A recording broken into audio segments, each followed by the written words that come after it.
Grand Bassam, ville balnéaire située à près d'une quarantaine de kilomètres au sud-est d'Abidjan, la capitale ivoirienne, est l'une des premières destinations pour les populations à la recherche de tranquillité chaque fin de semaine. La plage, le peuple Apollo et son habitat, ainsi que l'histoire sont les principaux atouts de Grand Bassam.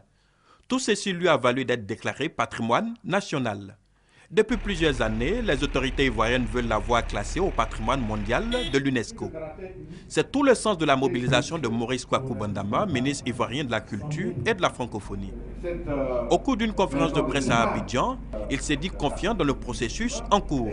Je peux dire que cette fois-ci, nous pensons que nous avons été plus studieux, plus laborieux et nous avons tenu compte des critères et des consignes données par l'UNESCO. La Côte d'Ivoire avait déjà soumis l'inscription de la ville de Grand Bassam en 2008, mais le comité en charge avait fait 7 recommandations. Tenant aujourd'hui compte de ces remarques, les autorités ivoiriennes se sont engagées avec les populations pour le succès de ce processus. Des investissements sont en cours de réalisation dans différents secteurs d'activité. C'est en juin prochain à Saint-Pétersbourg que la Côte d'Ivoire sera située sur son sort.